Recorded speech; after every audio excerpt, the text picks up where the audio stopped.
Bien, famille, j'ai envie d'abord de préciser quelque chose. Depuis l'élection de Diomaye Faye que vous voyez là, nous avons tous eu un engouement vraiment très positif de son élection avec son acolyte. Ce que j'ai envie de dire, c'est quoi? C'est que nous jugeons les faits. La première visite de ce président, n'est-ce pas, chez le pantin en tête de la France-Afrique, Alassane Dramane Ouattara, j'ai commencé à douter.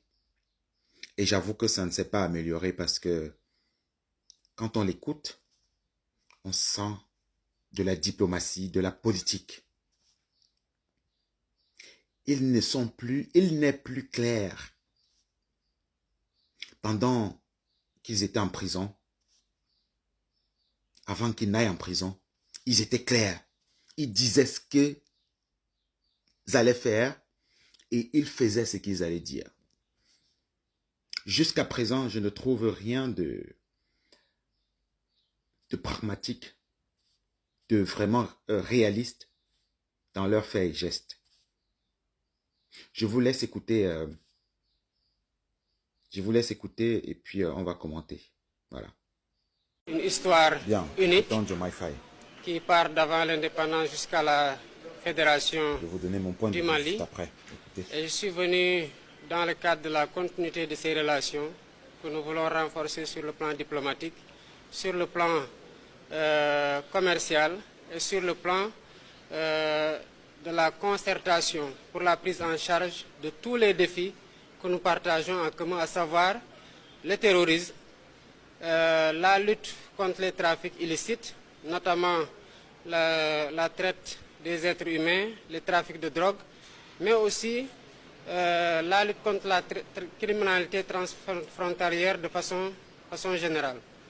Et nous avons d'autres défis que nous devons relever ensemble, à savoir les défis écologiques au niveau de la Falémé. Vous savez que nous partageons une ressource précieuse, à savoir l'eau, avec le fleuve OMVS, avec le Mali. Et nous avons d'autres défis communs liés à la prise en charge des aspirations de nos peuples. Vous savez que par l'histoire, la géographie et les liens historiques, le Sénégal entretient des relations privilégiées avec le Mali. Et je suis venu dans ce cadre-là et je me réjouis de l'accueil qui m'a été réservé au Mali ainsi qu'à la délégation qui m'accompagne. Je me réjouis aussi d'avoir trouvé à mon frère le colonel Assimi Goïta, président de la transition malienne, toute la disponibilité et l'engagement à renforcer la coopération bilatérale, mais aussi à renforcer la concertation sur le plan multilatéral, que ce soit au niveau sous-régional, régional, mais aussi au niveau international. Nous avons parlé de la question de la CEDEAO. Comme vous le savez, le Mali est membre des États de l'Alliance du Sahel. Ceux qui ont suivi mes déplacements dans les différents pays de la CEDEAO m'ont entendu prêcher cette bonne parole-là. Je me suis évertué à en échanger longuement avec le colonel. De mon point de vue, nous pensons que nous devons continuer à travailler avec toutes les parties prenantes, ne pas se décourager de trouver des issues heureuses qui nous permettent de renforcer l'intégration, soit en passant par la coopération bilatérale, mais aussi en essayant de corriger les impairs que nous avons notés dans la coopération multilatérale, notamment dans les instances sous-régionales et régionales, et qui nous ont valu cette situation regrettable que nous vivons. Mais nous ne pouvons pas nous résigner à observer un outil d'intégration formidable quand même dans sa conception, dans les résultats qu'il nous a valu et qui a été cité en exemple, se désintégrer sans rien faire.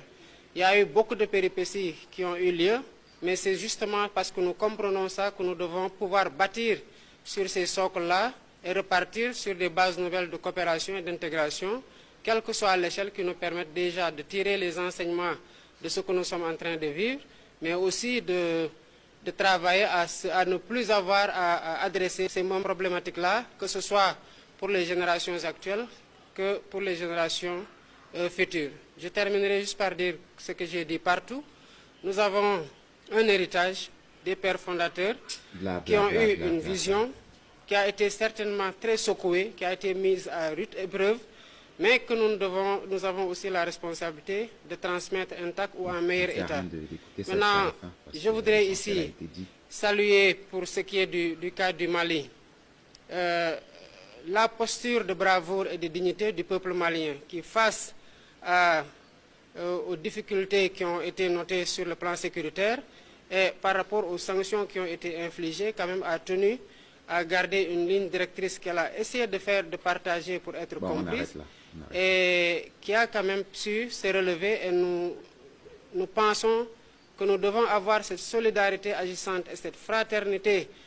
J'ai coupé cette conférence parce que je me suis rendu compte que de la même façon qu'il a parlé partout où il est parti, je ne vais plus citer le draman très dramatique, Ouattara, nous nous rendons compte que il a pris un cheminement, il est en train de suivre le chemin de la France-Afrique, malheureusement.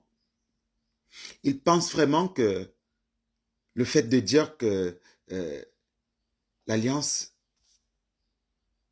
AES pourrait, dans cette constellation-ci, même une seule seconde, aspirer à retourner dans la CEDEAO. Les gars sont déjà partis, président. Ils sont déjà partis. Donc, je suis vraiment désolé. Vraiment, je ne vais pas commenter plus que ça. Je pense que les nouveaux dirigeants du Sénégal ne sont pas clairs.